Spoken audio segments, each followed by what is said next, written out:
지금 김희수 후보자는 사실 국민의당에서 키를 쥐고 있거든요. 임명동 의안이 국회 표결로 처리가 돼야 되기 때문에. 근데 국민의당에서는 아직 명확한 입장 표명을 안 하고 있거든요. 그렇죠. 이게 그 김희수 아마 소장 후보자는요. 예. 원래는 이게 그 야당에서 민주당에서 이게 추천했던 예. 그런 이제 분이고요.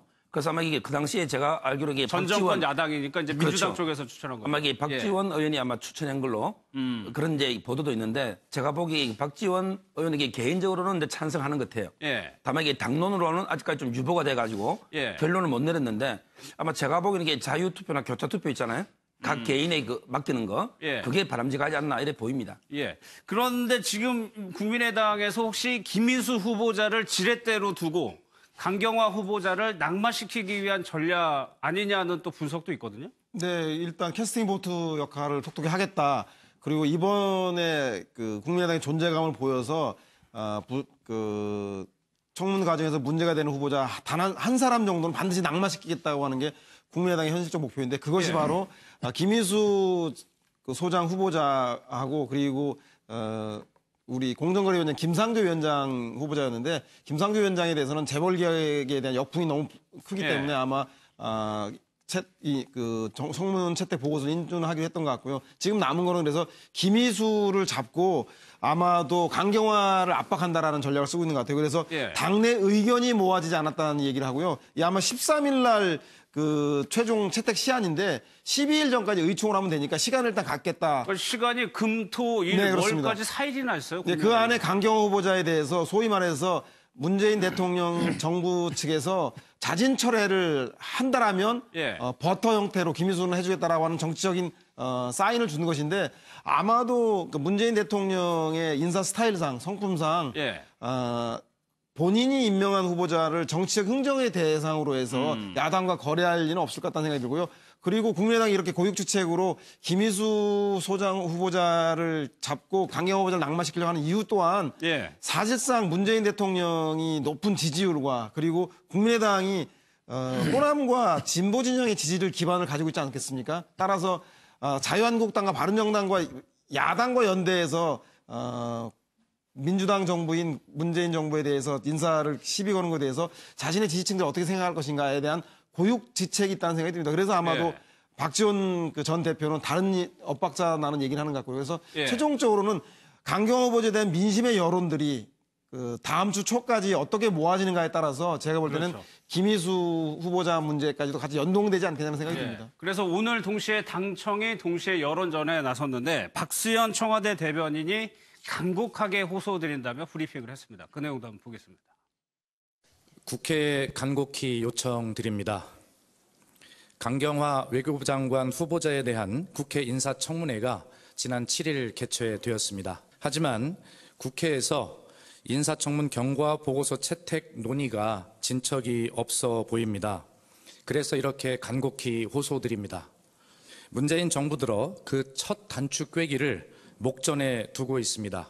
마땅히 이 일을 꿰차고 있어야 할 핵심 인사인 외교부 장관 없이 논의를 진행할 수밖에 없는 실정입니다. 실로 안타깝습니다. 도와주실 것을 간곡하게 요청드립니다. 청문 경과 보고서를 조속한 시일 내에 채택해 주시기를 바랍니다. 아침 회의에서 대통령님의 요청이 있으셨고 지금 제가 말씀드린 이 발표문에 대통령님의 말씀이 녹아있다 이렇게 말씀드립니다. 청와대가 집권 초에 간곡히 호소드린다 이런 표현을 쓰는 것도 참 오랜만에 보는 것 같은데 그러니까 지금 빨리 일을 해야 되는데 여기서 낙마를 시키면 일을 못한다는 의미고 그렇죠. 그 답답한 마음은 대통령의 답답한 마음은 충분히 이해가 갑니다. 새 정부가 들어온 지 한 달 됐잖아요. 한 달 됐는데 아직 국무회의를 한 번도 못했어요. 어떻게 국무회의를 한 번도 못합니까? 그리고 18명 장관 중에서 지금 후보 단계로 청문회 한 사람이 6명밖에 안 되잖아요. 나머지는 아직 내정조차 안 되고 있어요. 새 정부가 닷을 올리고 삼각파도를 향해서 계속 질주해야 되는데 아직 출항도 못하고 닷도 못 올리고 있어요. 이거 참 국민들 봐서는 답답하기 짝이 없는 일인데 저는 지난번에 그 비서실장이 임종석 비서실장이 뭐 닭 한 마리 빵 한 조각도 다 이유가 있다 뭐 하고 또 오늘 박수현 청와대 대변인도 간곡히 호소드린다 뭐 안 한 것보다는 훨씬 낫지만 간접화법보다 더 중요한 거는 저는 직접화법이라고 봐요. 대통령이 야당 지도자한테 직접 저는 전화 통화를 좀 들었으면 좋겠어요. 그래서 우리 좀 일 좀 하게 좀 해줘라. 예. 이런 식으로 좀 빨리 좀 서둘러서 간곡히 호소하는 거 그럼 국민들이 아마 더 어필할 수 있을 겁니다. 지금 예. 제가 보기에는 헌재 김희수 헌재 재판소장하고 김상조 공정거래위원장 김동연 경제부총리는 결국은 해줄 분 같은데 네. 제일 관건은 지금 강경화 외교부 그렇죠. 장관이에요. 외교부 장관이 이제 처음에 도덕적인 면을 부족한 점이 위장전입이라든가 뭐 여러 가지 증여세 탄로라든가 많았는데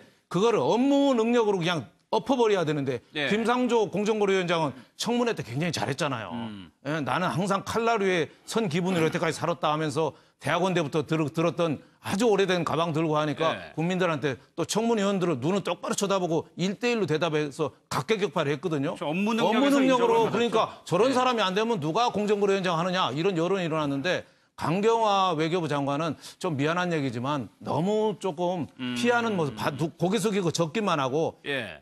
특히 저는 깜짝 놀란 게 사드에 대해서 물어보니까 아직 보고 안 받아서 잘 모른다고 예. 앞으로 장관 되면 다시 파악해 보겠다고 하는데 지금 외교부라는 거는 국방부는 총칼로 싸우는 전쟁이지만 외교부는 총성 없는 전쟁이 내일부터 당장 이루어져야 되거든요. 예. 아니 미국이 사자고 중국이 곰이고 러시아는 일이 늑대고 일본은 여우잖아요. 그 사람들하고 내일부터 당장에 싸워야 될 사람인데 예.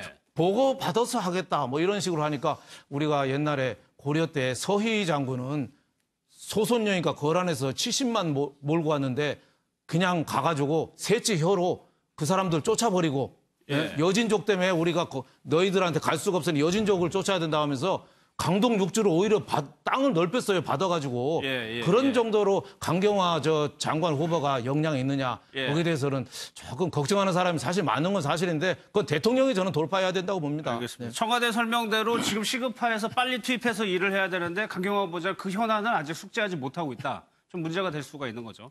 여론이 중요하다고 말씀하셨는데 지금 참 애매한 여론이에요. 거의 그렇죠. 비슷하다고 대등하다고 좀 볼 수 있거든요. 그렇죠. 뭐 거의 뭐 오차 범위 안에서 비슷한 양상이 보이고요. 지금 예. 답변 안 한 분들도 있기 때문에 저분들은 어떤 생각을 갖고 있는지 모르겠는데 사실은 강경화 외교부 장관 후보자 같은 경우에는 여러 가지 이제 본인이 청문회에서 얘기한 부분도 본인의 책임을 인정하기보다는 뭘 인정할 부분은 인정했습니다만 예. 자기는 모르고 남편이 다 알아서 했다 이런 얘기를 많이 했었고요. 또 여러 가지 질문에 대해서 예를 들면 은사가 소개를 시켜줬다고 했는데 그 은사가 누구냐고 물어봤을 때 거기서 직답을 피해서 밝히지 않은 상황도 있고요. 예. 그래서 저는 이제 국민들이 볼 때도 강경화 후보자가 과연 그러면 청문회를 통과할 만큼의 모든 것을 다 명확하게 해명을 했냐 하는 부분에 의문을 갖고 있다고 저는 생각을 해요. 예. 물론 대통령이 저렇게 발표하시고 청와대가 발표한 건 충분히 이해가 됩니다. 그러나 이제 저렇게 발표한다고 해서 국민들이 오면 과연 그럼 해줍시다 이렇게 나올 수 있을까 하는 분, 특히 이제 반대하는 분들 입장에서는 저런 논리가 통할 가능성이 낮다고 보고요. 예. 그렇다고 하면 좀 더 명확하게 강경화 후보자가 본인의 입장을 밝힐 필요가 있고 예. 또 국민들이 의문스러워하거나 불만을 갖고 있는 부분에서는 명확하게 사과를 하거나 해명을 좀 더 할 필요는 있다. 예. 그렇지 않고서는 사실 청와대가 저렇게 한다고 해서 야당이 뭐 갑자기 돌아서거나 이럴 가능성은 적다고 보거든요. 예. 그렇기 때문에 어찌 보면 정면 돌파라고 하는 건 물론 청와대가 저렇게 하는 것도 필요할 수 있겠지만 강경화 후보자 본인이 어떤 형태로는 좀 더 명확한 의견 또는 해명 이런 부분이 좀 예. 필요하지 않나 하는 생각이 듭니다. 당청이 나서가지고 여론전을 나섰는데 효과가 없다. 그러면 당사자가 또 풀어야 될 문제가 있는 거죠. 이번 주말에 한번 이제 관건이 될 것 같아요. 우상호 전 원내대표 이렇게 지적을 했네요. 야당의 존재를 드러내야 한다는 강박증에 시달리는 거 아니냐. 글쎄요. 야당의 선명성을 강조하는 거하고 이 부분하고 어떻습니까? 제가 보기에 지금은 오히려 협치를 위해서 뭐 야당에 예. 뭔가 이게 소통하면서 오히려 이게 아까처럼 간곡히 부탁 이래야 되는데 예. 오히려 이게 야당을 자극하는 게 과연 이게 도움이 될까 좀 의문이 들고요. 저는 이게 이런 생각이 들어요. 예. 외교나 안보는 이게 여야가 없잖아요. 외교 안보는 이게 보수 진보가 없어요. 그렇다면 이게 오히려 김동연 우리 기재부 장관 후보자 예. 이런 분은 이게 전 정권에서도 일을 많이 하고 또 하니까 이게 아주 쉽게 통과됐잖아요. 오히려 저는 이게 외교나 안보 수장들은 여야가 이게 좀 더 소통하고 협의해서 예. 정하는 게 바람직하지 않았나 이런 예. 생각이 들고요. 그래서 이게 일방적으로 임명을 강행하는 것은 상당히 그 부담을 두고두고 예. 부담이 될 것이다 이렇게 보입니다. 저는 뭐 예. 우상호 원내대표가 전 원내대표 하고 싶은 말이 있어도 13일 그 제청 기간 청문 재택 보고서 기한이 지난 다음에 해도 될 것 같다는 생각이 들고요. 지금은 오히려 야당과 그 국민들의 이런 비판적 여론에 대해서 귀 기울여서 좀 들은 자세가 필요한 것 같아요. 그래서 오히려 위장 전입 문제에 대해서 거짓말 논란으로까지 비화된 거에 대해서 오히려 그 강경화 후보자의 적절하지 못한 처신을 지적하면서 다만 그 위장 전입이 부동산 투기라던가 강남 8학군에 학교를 가기 위한 게 아니라 본인이 학교 다녔던 이화 여고를 가기 위한 거 아니었겠냐라고 좀 호소를 하고 그리고 실제로 다자 외교에서는 유엔에서 두각을 보였지만 양강 외교 4대 강국 외교인 미일 중러에 대해서는 경험이 없고 특히 사드와 북핵 문제에 대해서는 청문회 과정에서 답변도 제대로 하지 못하지 않았습니까? 정책 역량에 대해서도 인정할 건 인정하고 다만 아시다시피 그 양강 외교라든가 북핵 사드 문제는 외교부 장관이 하기보다는 대통령 임자에서 청와대가 중심적으로 이끌어가기 때문에 청와대가 그 역할을 좀 잘하겠다라고 오히려 야당을 설득하고 국민적 합의와 동의를 이뤄나가면서 그리고 이유 있는 야당의 비판에 대해서도 무조건 국정 말목 잡기라든가 인사에 대한 방해로 볼 것이 아니라 이유 있는 부분에서 수용하려고 하는 자세가 좀 필요할 것 같다는 생각이 들고요. 그리고 난 연휴에 최대한 설득을 한 다음에 마지막에 국정 발목 잡기 야당 존재감 드러내서 안 되잖냐라고 이제 대통령이 밀어붙일 때 같이 나가야지 지금은 좀 다소 이른 감이 있다. 아직도 다음 주 초까지는 시간이 4일이나 남았다 그래서 최대한 야당을 설득하는 그런 자세가 필요한 게 아닌가 생각이 듭니다. 최영우 선생님 말씀대로 지금 시간 많이 남은 겁니다. 4일이나 시간이 있기 때문에 어떻게 좀 진행될지 보도했습니다.